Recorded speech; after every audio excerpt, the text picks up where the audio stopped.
Hello, and welcome back to Life Lessons with Sheila. We are continuing on our Radical Christmas Challenge, and we're on week 3, the week of peace. Today, day 3, we're talking about peace to comfort and encourage you. It does not matter what the difficulties are. If we are of Christ, the difficulties are only the fuel that drives us into the loving arms of eternity. That was said by John M. Sheehan. The idea of finding inner peace may seem simple, but it is usually easier said than done.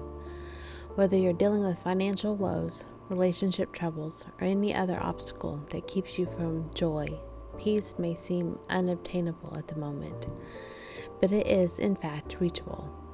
Reachable through prayer, time in the Word, and that one-on-one time with God. After all, God has a deep desire for His followers to know what peace, happiness, and joy truly are, even in the times of trouble. Deceit is in the heart of those who plan evil, but there is joy for those who advise peace. It's in Proverbs 12:20. For those who are seeking peace in their life, I would suspect that they are far from living a deceitful life. I think most people who have deceit in their heart are not seeking out peace in any situation, and rather too busy trying to hide behind whatever ploy they have designed for themselves. We do design our lives by our actions, whether they are physical actions or even our mindset. The most peaceful people I know are too involved in their own lives to be worried about what others are doing or not doing. When you are focusing on yourself, you are not having a plank in the way of what you see happening around you. Take Matthew 7:4-5 for example. It says, "How can you say to your brother, 'Let me take the speck out of your eye,' when all the time there is a plank in your own eye? You hypocrite.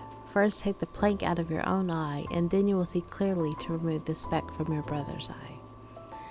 The peacemakers are not out here living to watch your every move. They are busy working on their own lives, doing their own thing. Trust me, you don't have time to focus on anyone else when you are fully submersed in your own life. Once you invite peace and happiness into your life, you will continue to get it. Peace begets peace. None of us is promised an easy life. There is nothing we can do to keep ourselves immune to trials, and we cannot eradicate painful feelings in our lives. But even the most difficult seasons are not absent of God's love, and this love changes us. This is what I want to tell you. On the far side of pain, we don't prefer. We find transformation that we wouldn't trade. That was said by Nicole Zazowski. So let's strive for the things that bring peace and the things that build each other up. It's Romans 14:19. Not saying you have the power within you to change every situation around you, but when you come to it from a place of peace and serenity, you can rest assured that you will play no part in anyone else's demise.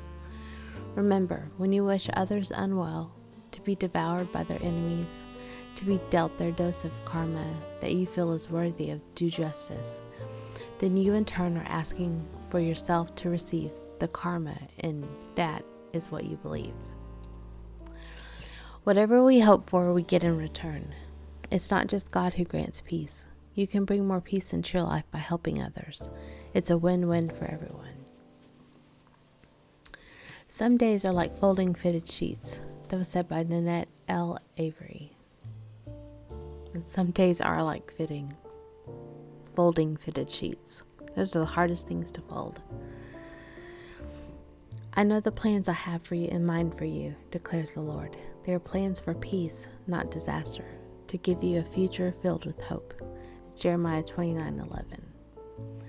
I always love this verse, and anytime I have found myself feeling overwhelmed with life, this verse always brings me hope and peace deep within my soul.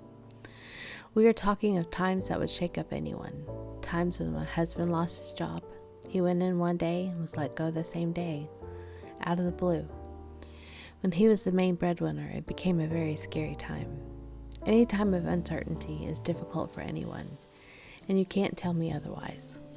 But I relied on that verse for weeks, months, even found myself not only more faithful in my relationship with Christ, but closer to my husband as our trust on each other grew.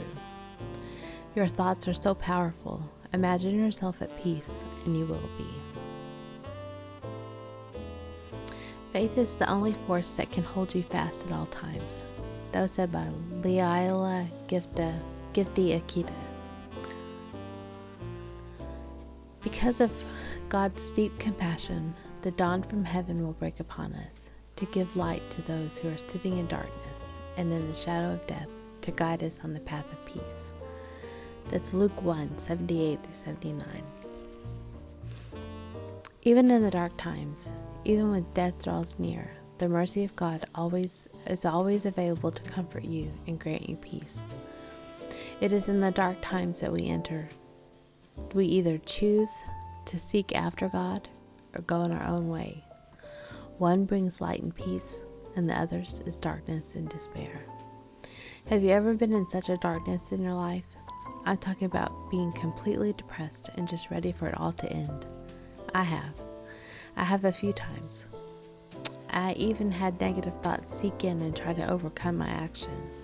But there was a sliver of hope, a sliver of light that led me out of the darkness. Peace is such an amazing feeling that can help you overcome all feelings of despair. I will recommend, if that sounds like you, talk to somebody, anyone. If you don't have anyone, message me. If I can't help or talking to someone else does not help, then reach out to a hotline immediately. It does not go against anything of God to get help.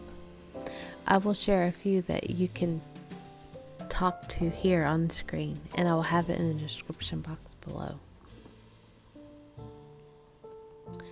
Then you must keep your tongue from evil and keep your lips from speaking lies. Turn away from evil, do good, seek peace, and go after it. The Lord's eyes watch the righteous, his ears listen to their cries for help. That's in Psalms 34:13-15. If you make a genuine effort to strive for peace in all your interactions, with enemies as well as friends, the Lord will hear your prayer in time of need. He will hear you when you praise Him, when you ask for direction, or even if you just need to talk. I can't control the waves of the ocean, but I can learn to navigate my ship. That was said by Debashish Merida. The time you're struggling to find peace that you so desperately seek, try taking a step back, breathing, and opening yourself up to God. It brings Him joy to provide you with comfort. So even when things feel out of your control, you can trust that He has a plan. And He has a plan, and that plan is a peaceful plan for you. That plan is one that is holy and sanctified just for you. It was handcrafted just for you.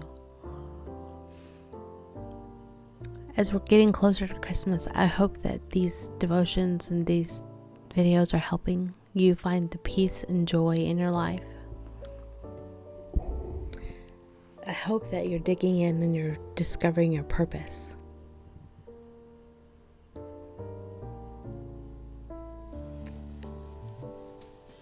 I'm going to leave you with one last thought today. If you could bring peace to someone else, that would be the best gift you could give anyone, including yourself. So if you're having an issue with anybody, or struggling in a relationship, what have you, I ask you to seek out peace. Even if you think you're in the right, seek out peace with that person and find a common ground. Even if that common ground is, hey, we butted heads in the past, we're gonna just end it here, and I'll go my way, you go your way, and go your separate ways. That's what happens in war. When one country goes after another, they come to a common ground, and that common ground is a result of peace. And it has to come from somebody. Somebody's going to have to initiate that.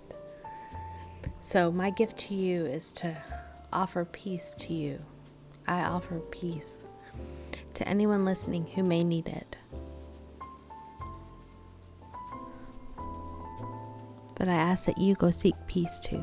Go seek it. I'll see you guys tomorrow. Bye.